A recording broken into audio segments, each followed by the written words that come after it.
ज्योति नारंग जी ने यूएस से पूछा है कमेंट करके कि सहजता क्या होती है और इसे कैसे पाएं जीवन में।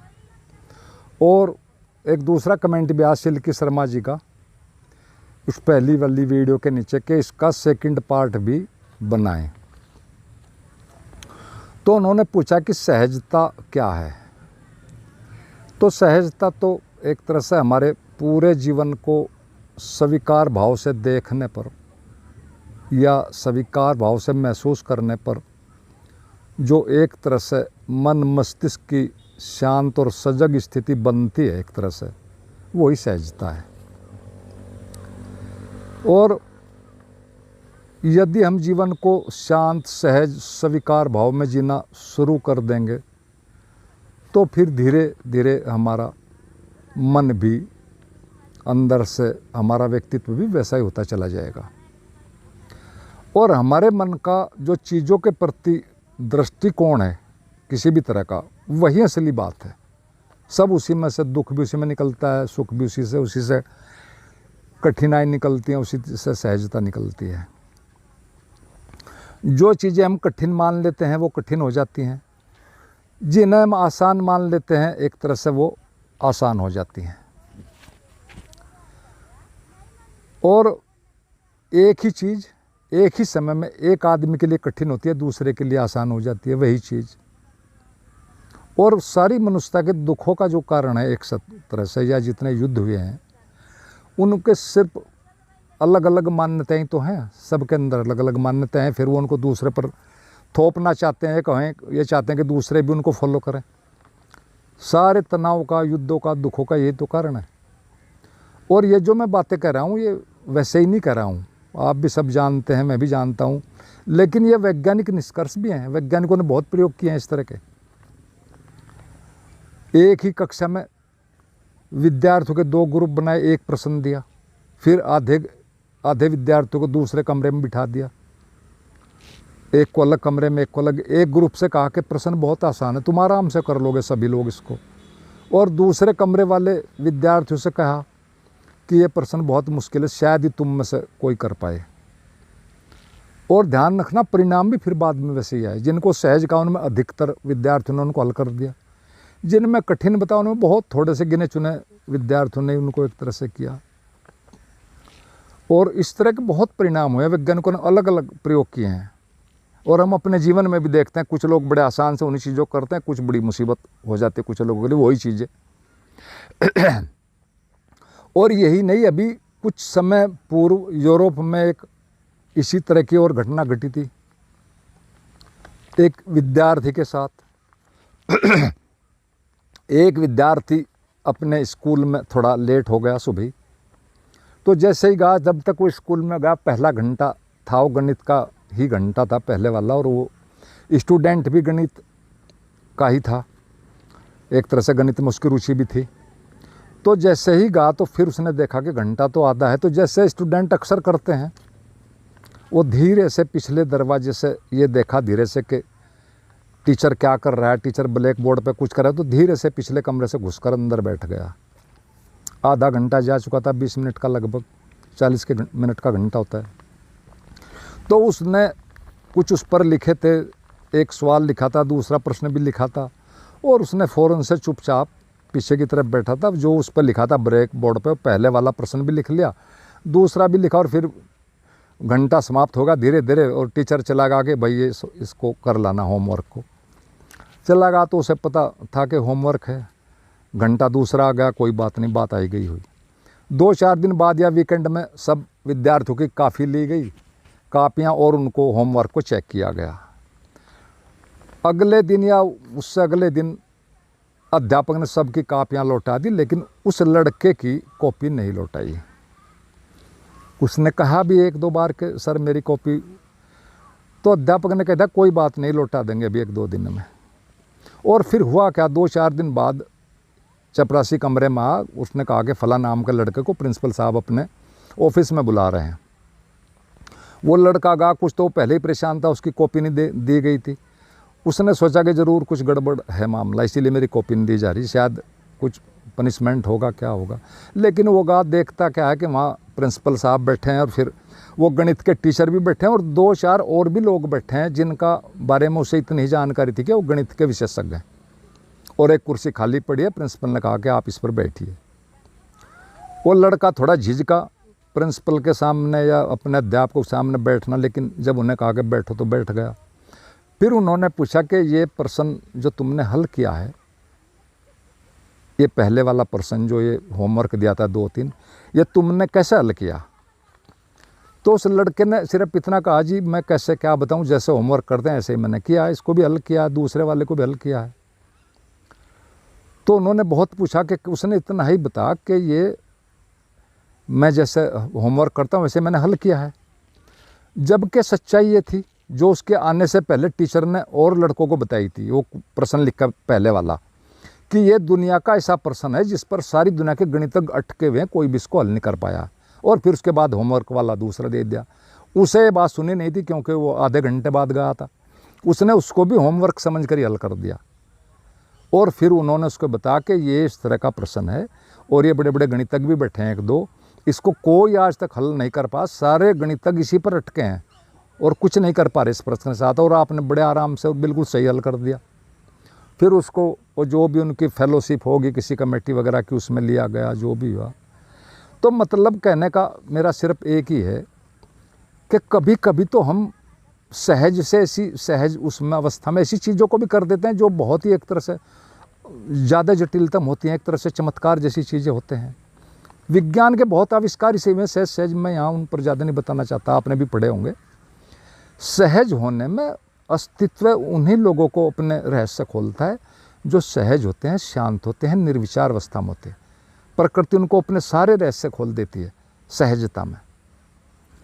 लेकिन यहाँ तो कमाल है, दुनिया में ज़्यादा बोलने के चक्कर में लोग अध्यात्म जैसी सहज सरल चीज़ को भी विरोधाभासी बोल बोल कर, बहुत ज़्यादा बोल बोल कर उसको भी एक तरह से कठिन बना देते हैं। जबकि कबीर जैसे लोग बेचारे ऐसे ही अनपढ़ लोग ऐसे ही आराम से हो जाते हैं, सिर्फ एक ही बात पकड़ लेते हैं कि सबके अंदर राम है, सबको राम बोलते हैं।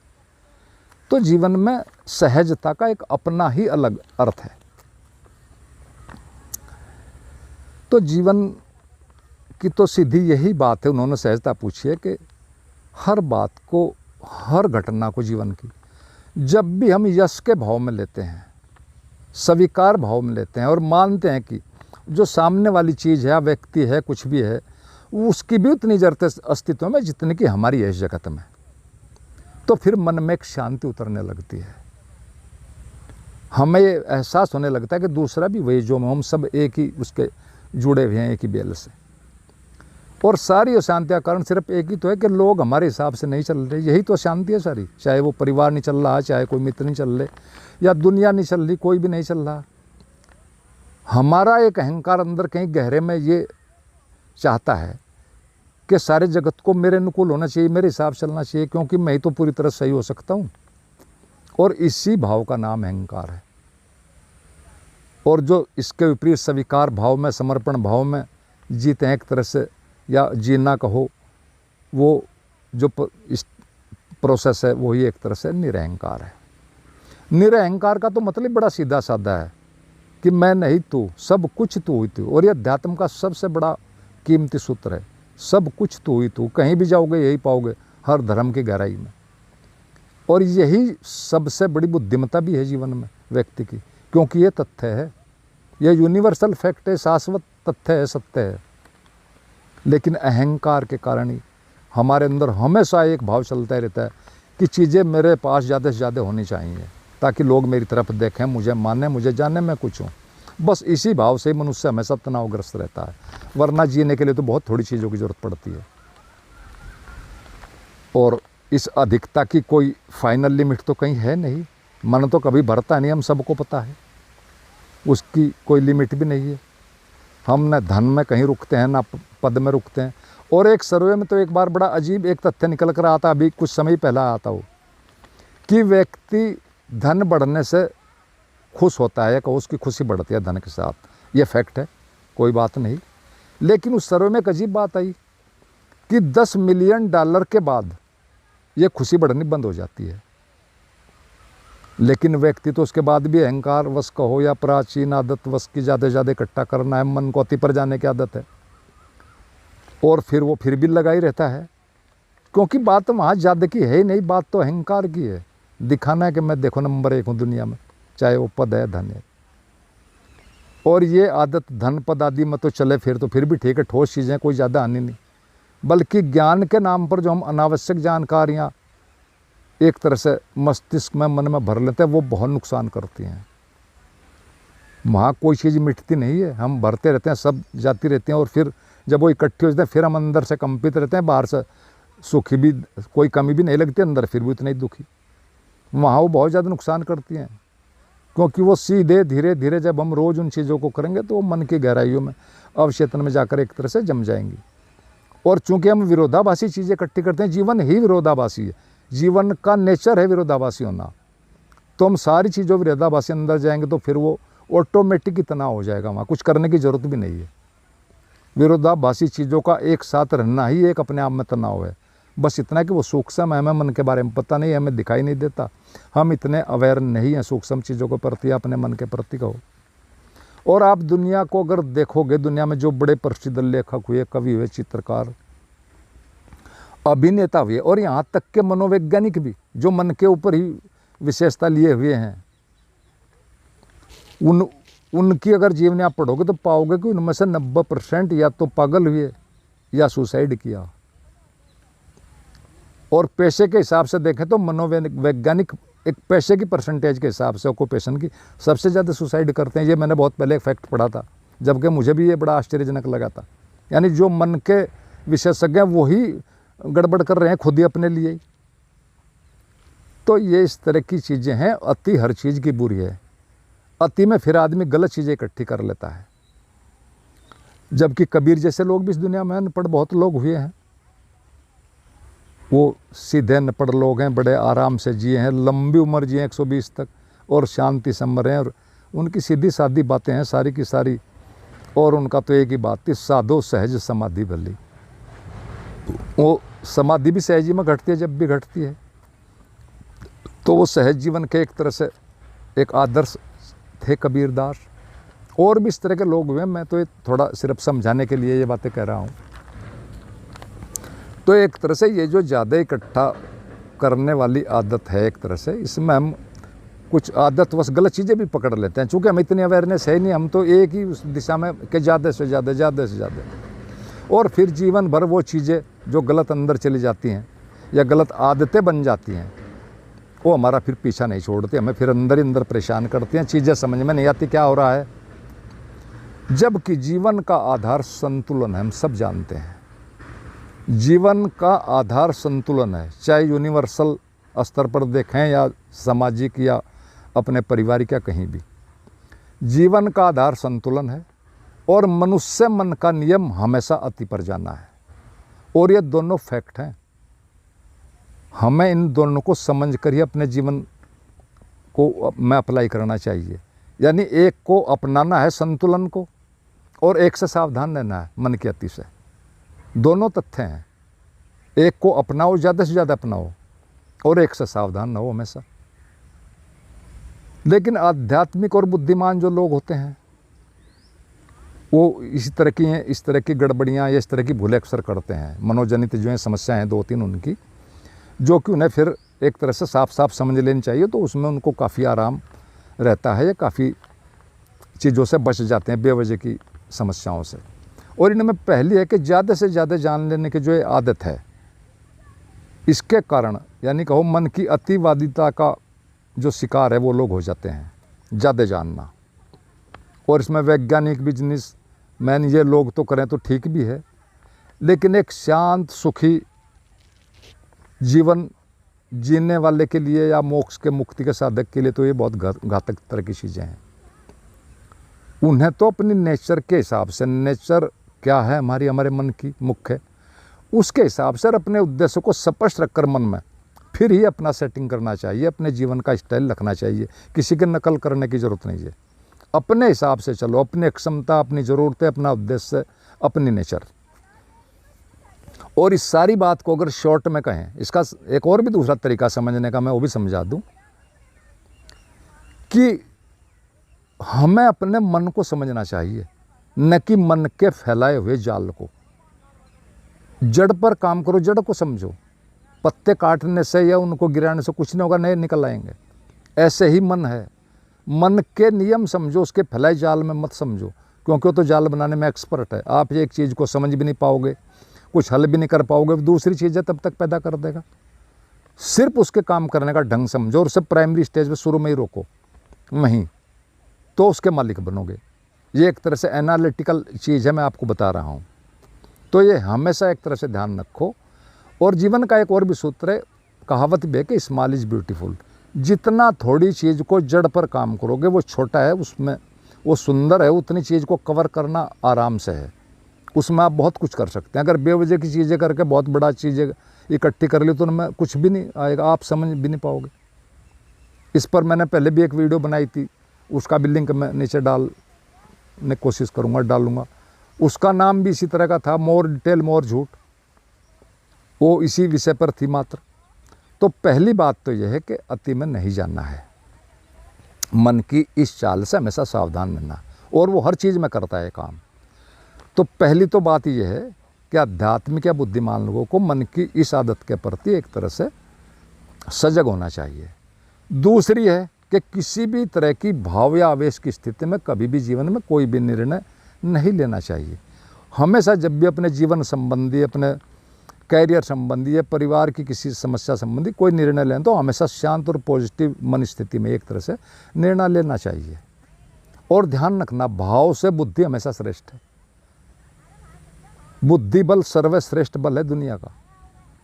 और भाव के तो अनेक रूप हैं, भाव के तो कोई सीमा ही नहीं। भाव तो एक ऐसी चीज़ है कि उसमें तो आदमी बुरी तरह बह जाते हैं, सभी बह जाते हैं। लेकिन असली चीज़ बुद्धिमत्तापूर्वक विश्लेषण करके कोई अपने जीवन का निर्णय, अपना उद्देश्य या अपना काम करने का स्टाइल, सारी चीज़ें हमें लेनी चाहिए। और ये अहंकार, क्रोध, लोभ, लालच वगैरह, ईर्ष्याएँ, ये सारी की सारे हमारे निगेटिव भाव ही हैं। ये और चीज़ें नहीं, ये भाव से ग्रस्त हैं। हमको चीज़ें पहले से पकड़े हुई हैं, वो जड़ें जमाई हुई हैं। और भाव की तो सीधी बात है, हर भाव हमें दूसरे में ले जाता है। और निर्भाव या निर्विचार अपने में लाता है। और सुख अपने अंदर है, अपने ही अंदर से निकलना है सुख दुख जो भी है, बाहर कुछ नहीं है। तो इसलिए इन चीज़ों को समझना चाहिए। पुरानी एक कहावत भी है, द अदर इज हेल। तो ये सारी चीज़ें समझने की हैं। दूसरों से उतना ही वास्ता रखो जितनी हमारी ज़रूरत है। ज़्यादा दूसरों के कहे से मत चलो। आप अलग बनाए हैं, नेचर ने आप जैसा कोई कभी बनाया नहीं, ना पहले ना अब। तो अपनी जो ऑथेंटिसिटी एक तरह से उसमें रहना चाहिए। और ये तो पुरानी कहावतें भी आपने सुनी भी होंगी, मैं फिर उन्हीं को रिपीट करता हूँ कि यदि सुखी और शांत रहना है तो दूसरों पर ज़्यादा ध्यान मत दो। तो ये दो बातें हुई। फिर एक तीसरी भी बात है जो और इनसे भी थोड़ा गहरी है, लेकिन वो असली है, वो परमानेंट है। असली का मतलब ये नहीं कि ये ठीक नहीं है, ये भी ठीक है, लेकिन वो जड़ है हमारे व्यक्तित्व की। और वो सूत्र ये है कि अपनी ऊंचाई इतनी बढ़ा लो कि कुछ भी आपको छू न सके। इस पर मैं पूरी बात बता दूं। यानी इसका सीधा मतलब है कि अपनी मन बुद्धि के मालिक बनो, अपनी सजगता बढ़ा लो और सब चीज़ें ताकि आपको साफ समझ में आ जाएं। और फिर उसके बाद आप जो भी करोगे वही सही होगा। सही गलत का कोई नियम नहीं होता, ना कोई परिभाषा ऐसी होती है। सभी चीज़ें बदलती रहती हैं जीवन में। और मैं आपको बता दूं कि ये ऊंचाई वाली बात है इसमें बात में, ये कहाँ से ली है? अध्यात्म में भी चलती है। ये उदाहरण बाज पक्षी से लिया गया है। वह एक तरह से अब तक ज्ञात कहो या सारे पक्षियों में एक तरह से सबसे सफलतम शिकारी माना जाता है। वो बहुत ऊंचाई पर उड़ता है और उसके शिकार करने के अपने ढंग है।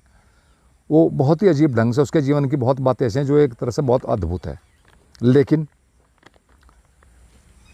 कुछ और ऐसे पक्षी भी हैं दूसरे जो उससे बहुत छोटे हैं और वे उड़ने में, कट मारने में, ऊपर नीचे एकदम जाने आने में उससे भी ज़्यादा है, लेकिन उनकी शक्ति नहीं है बाज कितनी। तो वो क्या करते हैं, कुछ चालाक पक्षी जिनमें शायद कौवा भी है क्या और भी एक दो छोटे पक्षी हैं, वो किसी तरह से मौका पाकर उसके ऊपर बैठ जाते हैं और ऊपर से उसको पकड़ लेते हैं। वहाँ न वो कुछ पंजों से कर सकता है ना चोंच से कर सकता है, और उस पर बैठकर ही पूरे आसमान का सफ़र आराम से फ्री में करते हैं। ये इस तरह की वैज्ञानिकों ने सारी चीज़ें रिकॉर्ड में की गई हैं। तो होता क्या है कि वो जो है बाज बहुत बुद्धिमान पक्षी है, वो जरा भी डिस्टर्ब नहीं होता उस बात से, और जैसे ही वो बैठ गया वो ना उसको हिलाता है ना गिराता है ना कुछ वो होता है परेशान होता है, सीधा ऊंचाई पर चला जाता है। और चूंकि ऊंचाई पर ऑक्सीजन कम होती है और उसे वहाँ पर रहने की आदत है, वो हमेशा ऊंचा उड़ता है। लेकिन वो जो बैठा हुआ पक्षी, उसको वहाँ रहने की आदत नहीं, उतनी कम ऑक्सीजन में वो बेहोश होकर गिर जाता है, और कभी कभी तो वो गिरते हुए कोई पकड़ कर अपना शिकार भी बना लेता है। तो ठीक ऐसे अध्यात्म में जो ये बातें, एक बुद्धिमान आदमी को सजग रहना चाहिए हमेशा, कभी भी मन या परिस्थितियों की विषमता से डिस्टर्ब न होकर उन्हें समझ कर शांति के साथ उनका विश्लेषण कर कर ही उनका सही निदान एक तरह से करना चाहिए। और जितनी मन में साफ रखोगे चीज़ों को, अपने उद्देश्य को, चीज़ों को थोड़ी रखोगे अनिवार्य, उतना ही आप आराम से, आपकी सजगता बढ़ेगी, शांति बढ़ेगी, मस्तिष्क ज़्यादा आराम से काम करेगा, सहजता से काम करेगा। ओवरलोडिंग मत करो। इसलिए हम बेवजह की जिनकी हमें ज़रूरत भी नहीं वो चीज़ें हम करते रहते हैं, उनको भी भरते रहते हैं। कुछ भी सीख रहे हैं वैसे ही, कभी ये नहीं सोचते इसकी हमें जब ज़रूरत नहीं है क्यों सीख रहे हैं, क्यों भर रहे हैं। जो अपनी मेन चीज़ें उनको करो। तो बुद्धिमानी तो यही है कि तथ्यपूर्ण चिंतन द्वारा एक तरह से हम अपने जीवन के निर्णय, जीने के ढंग, ये सारी चीज़ें हमें सेट करनी चाहिए। और कभी भी देखा दाखिए दूसरों की राय पर कोई निर्णय मत लेना चाहिए। सुनो सबकी, करो अपने मन की, ये सारी पुरानी कहावतें हैं। और इन्हीं चीज़ों को हमें अपनी सजगता को, अपनी बुद्धि को, ज़्यादा से ज़्यादा फैक्ट्स जानने को, चाहे वो जीवन संबंधी या हमारी साधना संबंधी है, मन संबंधी, उनको ज़्यादा से ज़्यादा जानना चाहिए।